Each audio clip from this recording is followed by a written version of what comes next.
teacher friends, today we're going to be talking about learning intentions and success criteria. So here we go. First thing, what the research says. Based on research, mastery of learning effect size is 1.29, which is cognitive task analysis, where strategies emphasize learning intentions.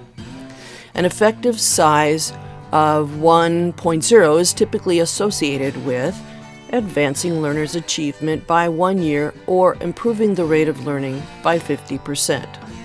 So let's take a look at John Hattie's research. It's really simple. Where am I going, as an example, are the learning intentions. How am I going, as an example, is the success criteria. And where to next is the feedback. So why are we doing this? Benefits for our students. Children are more focused and interested in creating a positive learning culture, and their self-esteem is improving. Success can now be achieved by all. We have given children the vocabulary to discuss their own work, and pupils are beginning to talk more about how they are learning rather than what they are learning.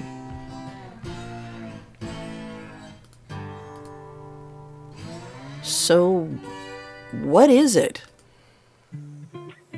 Well, it's kind of like this. Let's start at the top. Teaching and learning activities are designed to provide students with opportunities to meet the learning intention. And then move to the left. Success criteria are directly related to the learning intention. And then self-assess in the light of the learning intention and the success criteria. The assessed task or activity matches the learning intention. And then there's the teacher questioning, which always keeps the learning intention in focus. And finally, there's feedback, which is based on the learning intention and the success criteria. And basically, you have this cycle that just keeps repeating.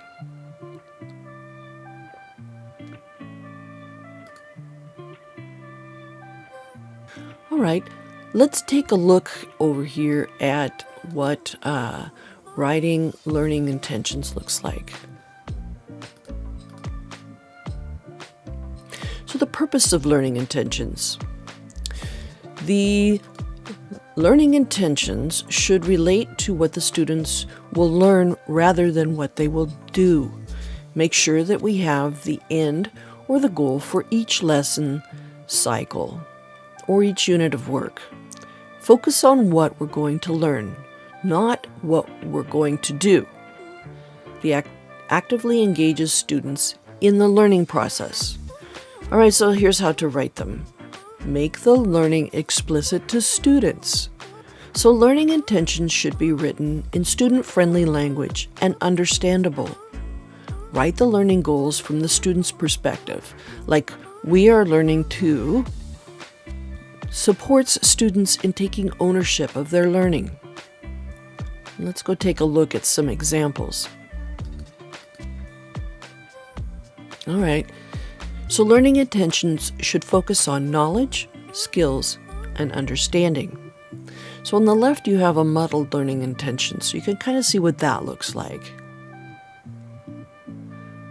And then in the middle is a clarified learning intention. I want you to kind of compare the two as we're looking at this. And the third part is the context. So you kind of get the idea of how to have very clear learning intentions.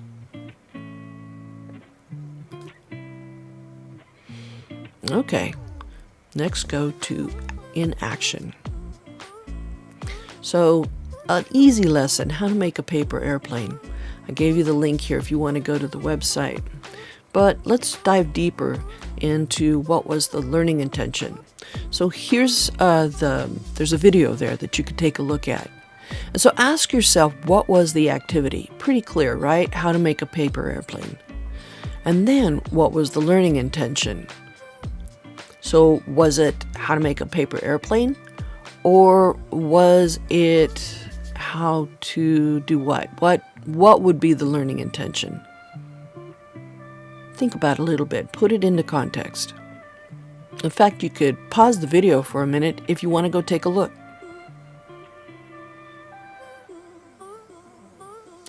All right, on the learning intention side, the next thing we're going to look at is the process. So process. So turning in. Know where your learners are at. Set the scene. Why are we learning this? And then explain the situation or the context.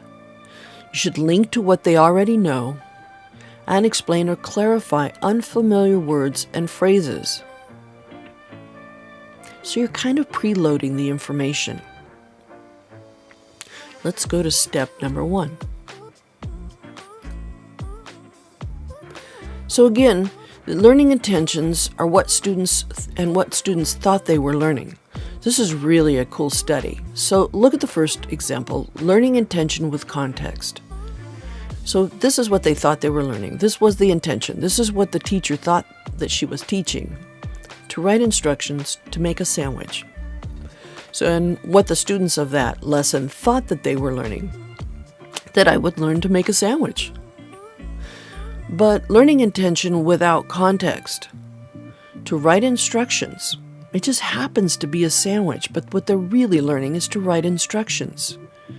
And in that case, what the students thought they were learning now would be, we would be learning to write instructions. So just like the paper airplane, were you really learning to make a paper airplane? Or were you learning about the instructions or following instructions? Think about that. Let's go to step number 2. When students know the learning intention, they can focus on the purpose of the activity. They know where to focus their efforts. They're more likely to stay on task and take responsibility for learning. Okay, we have talked about learning intentions, so now let's go way over here and look at success criteria. Success criteria. Success criteria summarizes the key steps in the ingredients the student needs in order to fulfill the learning intention. The main things to do include or focus on. Well, what is it? Success criteria describe in specific terms and in language meaningful to students what successful attainment of the learning intentions look like. Criteria help students understand what to look for during the learning. Quality success criteria makes the learning explicit and transparent for students and teachers alike. So they identify the significant aspects of student performance that are assessed and or evaluated in relation to expectations. Well, why do we write them? We write them because of this. So how do we know we have met the learning intention? When success criteria is used, the learning becomes more explicit. Students can conform, consolidate, and integrate new knowledge. Future learning is scaffolded, and students can see what quality looks like. It can encourage independent learning and enable accurate feedback. All right, let's dive into success criteria here. Effective success criteria needs to be linked to the learning intention, are specific to the activity, are discussed and agreed with students prior to undertaking the activity. They're scaffolded to provide students to achieve their best and are used as the basis for feedback and peer self-assessment. All right, so we've looked at success criteria. Let's hop in and look at some examples. Learning intention We are learning to write a narrative. Activity, write a ghost story. Success criteria. I will be successful if I set the scene for the opening paragraph, build up tension and suspense, use spooky adjectives and powerful verbs, and end the story with a cliffhanger. Students provide evidence of the criteria, not just that the activity had been completed. So here's what it's not. It's not the completion of the activity, and it's not a checklist for the lesson. But here's what it is. It's explicit to the learning intention. It can be differentiated. Students producing quality over quantity. It assesses students' achievements. It's a temperature check on how their learning is going, and it is learner-friendly. All right, let's move on to the next one, which is differentiating the success criteria. All right, take a look at this. Now, you have a couple of things here. It's important to know, need to know, and could know. So let's look at what's in the top box. Now, I can identify and describe prime, composite, square, and triangular numbers. All right, what I need to know. I can build patterns and order prime, composite, square, and triangular numbers. So basically, I can build those. What you could know, I can investigate and use square roots of perfect squares. So you can kind of see the learning intention and the success criteria. All right, let's move on to the activity. So for you, your learning area activity would be to move into your learning areas.